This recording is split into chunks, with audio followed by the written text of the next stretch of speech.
Le Bitcoin vient de nous partager sa clôture daily tant attendue et malheureusement elle ne nous partage pas de très bons signaux. Nous allons voir ensemble dans cette émission la raison pour laquelle cette clôture daily valide totalement le scénario que nous avons mis en place. Donc restez bien avec moi jusqu'au bout de cette émission parce que c'est ce que nous allons voir ensemble. Par la même occasion, nous allons procéder à l'analyse du crypto total. On va aller voir le dollar, Ethereum ainsi que la Bitcoin dominance. Alors si le menu vous plaît et surtout si vous avez envie de savoir ce qu'il pourrait se passer sur le Bitcoin ainsi que sur les altcoins pour les jours et semaines à venir, alors restez bien avec moi jusqu'au bout de cette émission parce que c'est ce qu'on va aller voir tout de suite. Even when you feel low, you can still go. Even when you feel slow, you can still go. Even when there's no hope, you can still go. I never answer to no, man, I still go. Go, go, go, go, go, go, go, go, go, go, go, go, yo, go.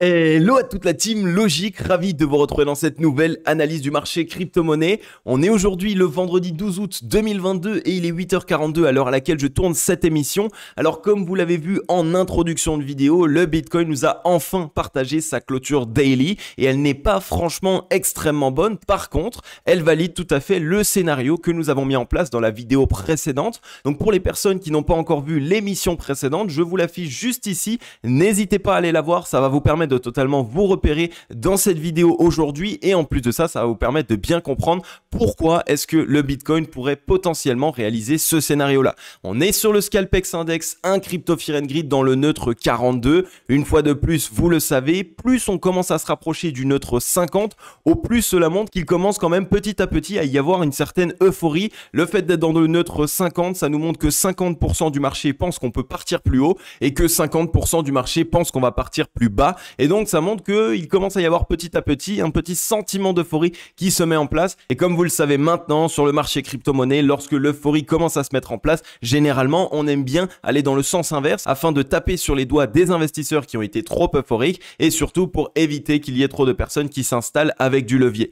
Donc là encore, le Crypto Fear and Greed, cette indication, cet indicateur nous partage le même sentiment, c'est que le Bitcoin potentiellement a réalisé ici seulement un fake out de son range. Donc attention, il va falloir que l'on reste prudent. On a un social index sur up, un market order flow en recherche de vente cet après-midi. Alors qu'est-ce qu'il se passe? Ah bien écoutez, comme vous le savez, comme je vous l'ai déjà montré, on est toujours actuellement dans ce range avec la borne haute qui est ici comprise entre les 24 241 $ et les 23 780 $ et la borne basse entre les 18 800 et les 18 500 $. Donc on est toujours dans ce range, on est venu réaliser un petit fake out comme on le voit avec simplement une petite mèche de liquidation, mais pour l'instant nous n'avons pas réalisé une cassure franche et on n'a pas eu une décorrélation, ce qui est plutôt un mauvais signal lorsqu'on est ici simplement sur la borne haute d'un range. Parce que vous le savez, si on se fait rejeter de la borne haute du range, alors on a de fortes probabilités de repartir plus bas, revenir tester dans un premier temps la zone pivot qui est généralement environ à équidistance, ça veut dire qu'on aura la même distance de cette zone jusqu'à cette zone et donc à ce moment-là, ça permettra du coup au whale de venir tester la demande. Donc maintenant, qu'est-ce-t-il passé si on regarde à plus court terme? On voit que potentiellement les acheteurs commencent à manquer de souffle puisque on est venu ici réaliser un top, puis un deuxième top qui oui est plus haut mais pas franchement beaucoup plus haut, on n'a pas de grande différence, la mèche était au 24 655 et précédemment la mèche était au 24 269 et ensuite pareil on est revenu ici mettre en place un top qui là encore ne s'est pas réellement décorrélé puisqu'il est allé toucher les 24 900. Le fait de réaliser trois tops l'un après l'autre qui sont vraiment ici, j'ai envie de dire très proches, ça nous montre tout de même que les acheteurs ont du mal à pousser plus haut et qu'ils ont du mal aussi à regagner cette zone de résistance, donc qui est la borne haute. Donc attention, les vendeurs sont en train de se montrer et surtout ils sont en train de nous revendre aux alentours de ces zones. Ensuite, si on regarde un petit peu ce qu'il s'est passé grâce à ces trois tops juste ici au contact de la borne haute, eh bien on était revenu ici liquider du coup tous les shorts précédemment. Donc ici, on était allé liquider tous les shorts qui avaient pu se positionner ici précédemment. Donc c'est un très bon signal grâce à ce top. Ensuite, si on regarde un peu plus proche, on voit qu'on était revenu ici faire une mèche plus haute que la précédente. Donc ça nous a permis ici de venir liquider tous les shorts qui ont pu s'installer précédemment ici lorsque ce top a été revendu. Et ensuite, là encore, on est venu mettre en place une petite mèche de liquidation short juste au-dessus, encore une fois, des précédents tops de marché. Donc ça nous montre quoi? Ça nous montre que les whales ont eu un objectif, ça a été de liquider les shorts. Et l'objectif a été rempli pour l'instant, étant donné que nous sommes bien revenus chercher à chaque fois tous les précédents tops, donc toutes les précédentes poches de liquidité les précédentes poches de liquidation short. Maintenant, quel est le mauvais signal? Eh bien, c'est simplement que nous n'avons pas réussi à casser la borne haute, donc nous n'avons pas réussi à nous décorréler de ce range. Ce qui veut simplement dire que maintenant, nous avons de fortes probabilités de repartir dans le sens inverse pour aller liquider cette fois-ci les longues. On voit qu'on a ici un premier creux au 22 836 $ qui pourrait être une première zone de liquidation longue. On en a une deuxième ici au 22 383 $ qui est simplement ici, et on en a une troisième ici au 20 726 $. Donc attention tout de même, on voit qu'ici à court terme le Bitcoin pourrait potentiellement corriger, voire créer simplement un petit dip. Ça permettrait de calmer un petit peu le crypto fear and greed, donc de calmer un petit peu les investisseurs qui sont trop joyeux, qui sont trop dans l'euphorie. Ça permettrait de liquider les longues et ça permettrait au whale L de récupérer un maximum de liquidité avant de potentiellement prendre une décision et pourquoi pas de renvoyer le prix à la hausse. Donc attention, restez bien prudents sur ce qu'il se passe et surtout restez jusqu'au bout de cette émission parce qu'on va aller voir maintenant ensemble sur les graphiques ce qu'il pourrait se passer, mais surtout l'opportunité que cette légère correction pourrait nous offrir, et vous allez voir, elle pourrait nous offrir de très très belles opportunités. La Team Logic, juste avant de vous passer les graphiques et de vous analyser le Bitcoin ainsi que certains altcoins, comme d'habitude, n'hésitez pas à rejoindre la grande Team Logic. Nous sommes déjà 15 200 membres, ça fait vraiment super plaisir. Merci à toutes les personnes qui pensaient à s'abonner, à activer la cloche. C'est totalement gratuit, ça récompense tout à fait mon travail, mais surtout, ça va vous permettre à vous d'accéder à une analyse du marché crypto-monnaie par jour afin d'être totalement accompagné, soit dans votre investissement crypto-monnaie, si vous avez déjà investi sur le marché crypto-monnaie, soit dans votre futur investissement crypto-monnaie si vous souhaitez pourquoi pas par la suite essayer d'investir sur le marché crypto. Donc n'hésitez pas les amis, si vous souhaitez être accompagné, si vous souhaitez obtenir une analyse du marché crypto-monnaie par jour, vous avez simplement à vous abonner, à activer la cloche, c'est totalement gratuit et ça va vous accompagner sur toute cette année 2022 et sur l'année 2023, 2024, 2025. Bref, je vais vous accompagner un maximum pour que votre investissement crypto-monnaie soit le plus fiable et surtout le plus rentable possible. Et par la même occasion, n'hésitez pas à nous rejoindre sur Twitter. Nous sommes actuellement 1500 followers et vu que nous avons passé ce cap, nous allons mettre en place un giveaway, donc un concours. Il y aura plus de 750 $ à gagner. Donc n'hésitez pas, mon Twitter c'est directement cryptologique-du-bas. Le lien est en description, il est aussi en commentaire épinglé. Rejoignez-moi sur Twitter étant donné que d'ici peu, vous allez pouvoir participer au concours. Ok, nous voilà donc sur le Bitcoin en daily et donc ça y est, nous avons enfin eu la clôture daily, elle a eu lieu et elle n'est pas franchement extrêmement bonne. Comme on en avait parlé dans les vidéos précédentes, je vous avais expliqué qu'un certain scénario que je mettais en place, si jamais nous n'arrivions pas à décorréler, donc à totalement casser à la hausse cette fameuse zone de résistance des 23 000, 24 000 $, on est venu réaliser une mèche, on voit qu'elle a été immédiatement revendue et que la pression vendeuse a été assez importante, donc malheureusement nous avons ici de belles probabilités que nous sommes sur un top local et donc que potentiellement nous allions chercher une zone légèrement plus basse. Alors je vous en ai parlé dans l'émission précédente, nous avons ici cette zone majeure que nous pourrions aller rechercher, la fameuse zone des 21 000 $, le spike de volume profile qui est constitué à ce niveau-là, donc c'est la zone la plus défendue, c'est la zone la plus combattue, c'est la zone sur laquelle il y a eu le plus d'échanges, donc les acheteurs, les vendeurs ont vraiment réalisé un énorme combat afin de pouvoir essayer d'obtenir cette zone et pour l'instant c'est toujours les longues qui gagnent cette zone, c'est toujours les longues qui ont cette zone en tant que support, donc c'est une très bonne chose, ça nous montre qu'on pourrait très simplement revenir la chercher en tant que support afin de tester la demande et de s'assurer que les acheteurs soient bien présents et en revenant tester cette zone on pourrait créer de la peur et récupérer de la force par la même occasion parce que je vous rappelle que de ce point ici à ce point ici, on a eu quasiment 50% de hausse qui ont été réalisées. Donc c'est déjà une grosse performance sur le Bitcoin qui est l'actif actuellement le plus capitalisé du marché crypto. Donc c'est tout à fait normal ici que les acheteurs commencent potentiellement à manquer un petit peu de souffle. Donc attention à ce léger dip qu'on pourrait voir. On voit qu'on a de toute façon une zone de support assez importante au 22 554 qui constitue ici la ligne de coup comme vous le voyez de ce M-top. Donc on pourrait mettre en place ce M-top, ça ferait peur à tout le monde se dirait ok, il y a un M-top qui s'est mis en place, on va rechercher la borne basse du range, c'est retour aux 17 000, 15 000 $ ou tout ce qu'on pourrait entendre et finalement non, on reviendrait simplement tester et trouver rebond pour par la suite venir frustrer tout le monde puisque tout le monde se mettrait à vendre ici lors de la descente et finalement boum,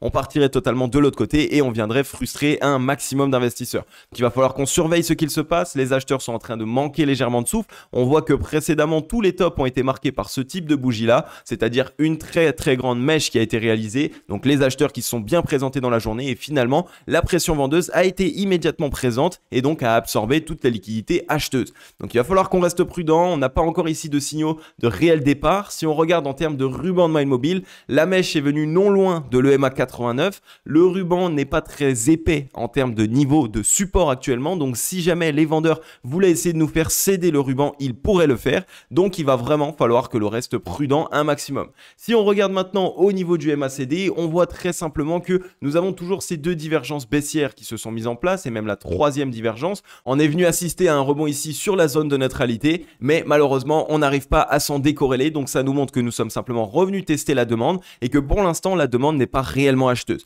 Donc attention, si vous voyez ici que nous arrivons à cross la zone de neutralité à la baisse et donc on vient assister à une cassure baissière, alors à ce moment-là les 2 ou 3 divergences baissières qui se sont mises en place risquent de s'appliquer au cours et donc on risque du coup d'avoir cette fameuse correction dont je vous ai parlé pour aller rechercher les 21 000, peut-être même une petite mèche en dessous. Si on regarde au niveau du ratio long short, c'est un petit peu la même chose, on est non loin ici de la zone de surachat, donc ça montre ici que les acheteurs n'ont pas beaucoup de souffle et donc que potentiellement ça va être assez compliqué pour eux de revenir casser la zone de résistance sous laquelle nous sommes actuellement, étant donné qu'ils n'ont pas énormément de force, donc on pourrait simplement cross ici à la baisse pour revenir chercher la zone de neutralité et donc revenir à nouveau dans un certain climat de sérénité, dans un certain climat de neutralité. Et si on regarde sur le RSI, c'est pareil, on est ici sur les 50, on voit qu'on est non loin à chaque fois, mais on n'arrive pas à s'en décorréler complètement, donc on est en train de tester la demande sur les 50 de RSI. Attention à la légère frayeur qu'on pourrait faire pour revenir passer sous les 50, ça ferait le mouvement baissier supplémentaire, on revient chercher les 21K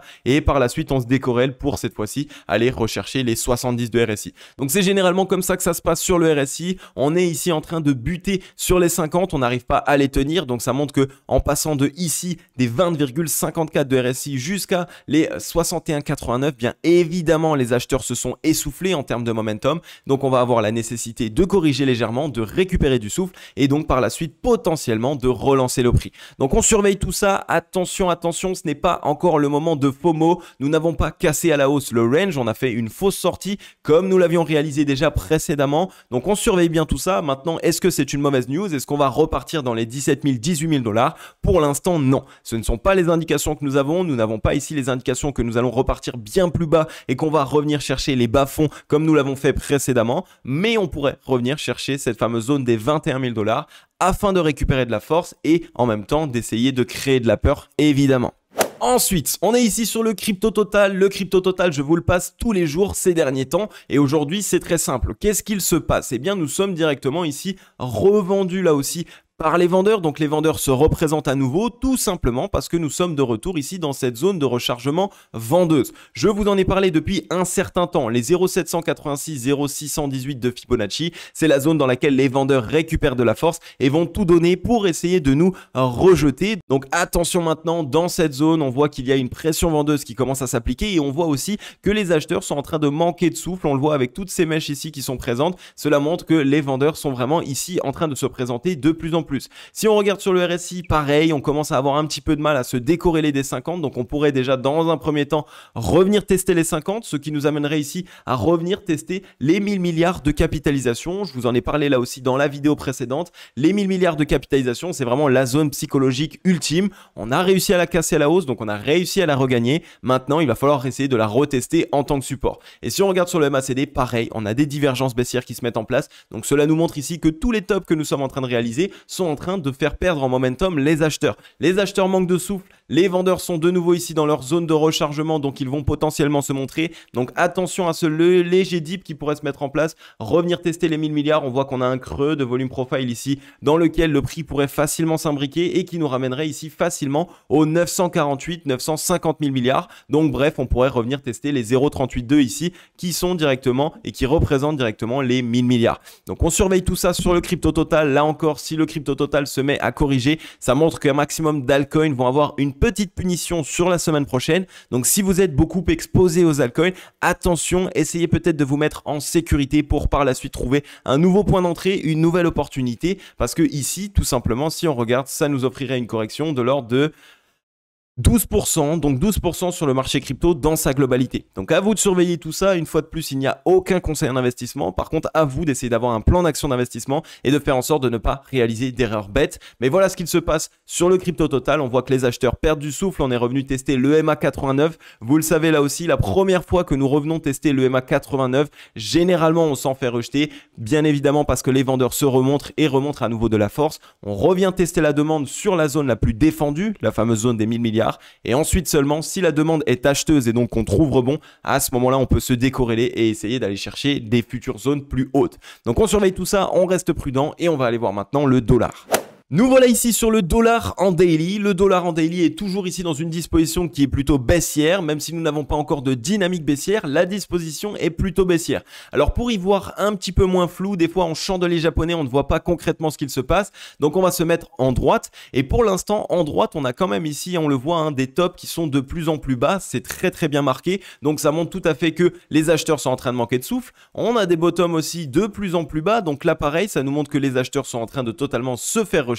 Donc c'est plutôt un très bon signal pour trouver à court terme et sans doute à moyen terme sur le Bitcoin ainsi que sur le marché crypto-monnaie un rebond. Puisque vous le savez, si le dollar corrige, alors nous avons de très grandes chances de trouver un bottom sur le marché crypto-monnaie. Donc on est ici dans cette disposition qui est non loin d'un M-top. Il n'est pas très beau le M-top. Pour l'instant, c'est pas encore réellement M-top, mais on en est non loin. On était revenu combattre les 0,382. Finalement, on s'est totalement fait rejeter de ces 0,382. Donc c'est un très bon signal. Ça nous montre directement que la première zone d'arrêt a été regagnée par les vendeurs et donc que les acheteurs n'ont plus beaucoup de force. Donc la prochaine zone que nous allons sans doute chercher, ça va être ici la zone de rechargement acheteuse cette fois-ci entre les 104 points et ici les 103,02 points. Donc c'est un très bon signal. On va sans doute corriger ici sur le dollar. On regarde un petit peu maintenant au niveau du MACD. Attention, on voit qu'on est légèrement en train de mettre en place ici une divergence haussière. Donc les acheteurs potentiellement sont en train de se remontrer. Donc qu'est-ce que je verrai ici sur le dollar? Je pense que sur l'ouverture de la semaine prochaine, on pourrait trouver un rebond ici sur le dollar.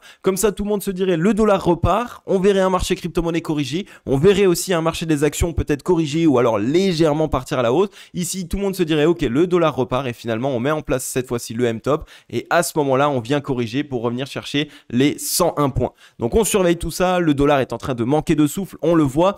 À très court terme, j'ai envie de dire, on a ici un petit momentum qui se met pour les acheteurs. Donc, on pourrait avoir ce petit rebond, mais rien de bien fou encore. Je pense que le dollar n'a pas terminé de corriger. On est toujours ici sous les 50 de RSI. Donc, les acheteurs sont en train de perdre les 50. Les vendeurs, eux, sont en train de les gagner. Donc, ça montre que totalement ici, les vendeurs sont en train d'assouplir le momentum. Si on regarde au niveau ici du ratio long-short, on est bien en dessous de la zone de neutralité. On est non loin de la zone de survente. Donc, ça pourrait être un léger rebond ici, léger rebond, on va tester à nouveau la zone de neutralité, on n'arrive pas à la regagner et cette fois-ci on replonge pour aller directement dans cette zone de survente.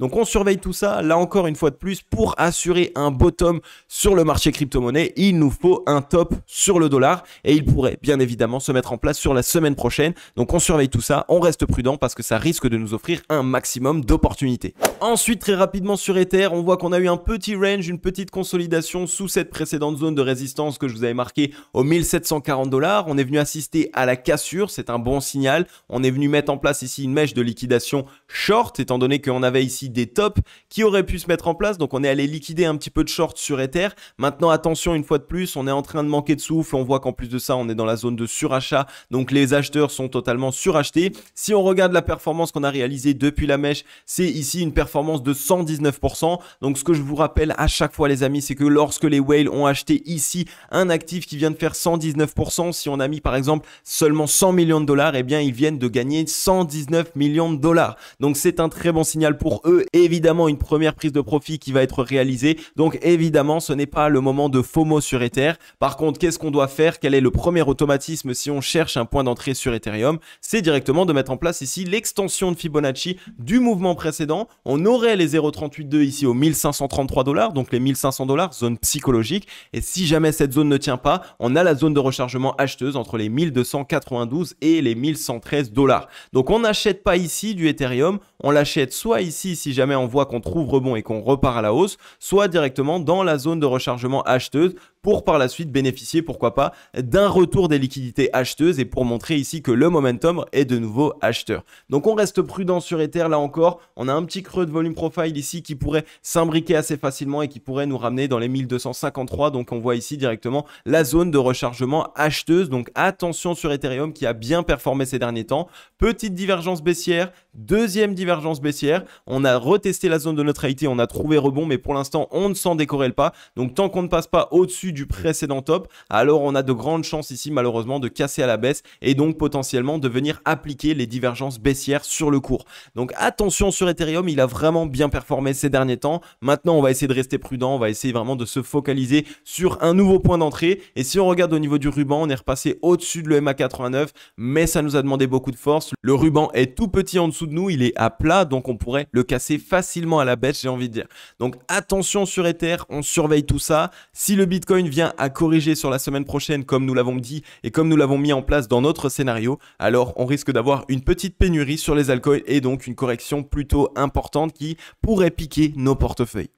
Ok la team logique, j'en ai fini avec cette émission. Comme d'habitude, si elle vous a fait kiffer, n'hésitez pas à mettre un gros like et un gros commentaire, ça fait vraiment super plaisir. Ça aide au développement de la chaîne et ça aide au référencement de la vidéo. Alors comme d'habitude les amis, merci beaucoup pour tout ce que vous faites. Vous êtes les meilleurs, merci pour vos likes, vos commentaires, vos partages, vos abonnements. Vraiment ça fait super plaisir, ça fait chaud au cœur. On est 1500 sur Twitter, on est 15 200 sur YouTube. Bref, la team logique est en train de se développer de la meilleure des manières et c'est que le début. On a une année 2022 qui risque d'être assez mouvementée sur le marché crypto. Comme vous l'avez vu ici, on a un Bitcoin qui malheureusement est en train de manquer de souffle, donc on pourrait légèrement créer un petit dip, ça créerait de la frayeur sur le début de semaine prochaine. Je ne pense pas que nous allons corriger sur toute la semaine prochaine, je pense qu'on pourrait corriger jusqu'à mercredi, pourquoi pas, c'est généralement ce qui se fait. Quand on souhaite créer de la peur, on crée de la peur en début de semaine, parce qu'en début de semaine, les gens ont une psychologie qui est assez rapide, ça veut dire que soit ils vont être directement dans l'euphorie, soit directement dans la peur. Donc si en début de semaine, on vient leur faire peur, et bien évidemment, la psychologie du marché va baisser. On risque d'avoir ici des gens qui vont vendre en catastrophe, qui vont vendre à perte, et ça, c'est ce que les whales souhaitent, puisqu'elles vont pouvoir racheter les ventes à perte de ces investisseurs qui ont ouvert des positions un petit peu trop euphoriques, qui ont ouvert des positions bêtement. Donc on surveille tout ça, les whales vont avoir ici une nécessité d'aller liquider les longues, puisque nous sommes allés liquider les shorts. On va surveiller tout ça, on risque d'avoir encore une fois un week-end un petit peu latent, avec peut-être une certaine correction. Attention aussi à toutes les personnes qui sont exposées en grande partie aux altcoins. On a eu de très belles performances ces derniers temps. Donc vous le savez, quand les altcoins ont de très belles performances, puisqu'on était quasiment en altcoin season, d'après l'index d'altcoin season, eh bien généralement on assiste à un petit dip du Bitcoin, ce qui permet de venir liquider un petit peu tout le monde, surtout sur les altcoins. Donc on reste prudent, on a vraiment ici quelque chose qui est en train de se mettre en place. Je ne pense pas qu'on va aller bien plus bas. On n'est pas ici réellement en train de montrer de gros signaux de force de la part des vendeurs, puisque en weekly, on reste totalement essoufflé. Les vendeurs sont totalement essoufflés en weekly. Par contre, en daily, sur quelques jours, on pourrait ici essayer d'initier un mouvement baissier. Donc attention les amis, restez bien prudents, vraiment, j'ai pas envie de voir une fois de plus qu'il y ait une catastrophe et qu'il y ait certaines personnes d'entre vous qui êtes en position, voire même à levier, qui se fassent liquider. Donc restez prudents, mettez en place un plan d'action d'investissement et surtout n'essayez pas d'être trop gourmand. Donc voilà la team, en tout cas ça m'a fait super plaisir une fois de plus de vous faire cette émission. Comme d'habitude les amis, je vais vous souhaiter à tous et à toutes une agréable journée ou une agréable soirée. C'était Cryptologique. Ciao.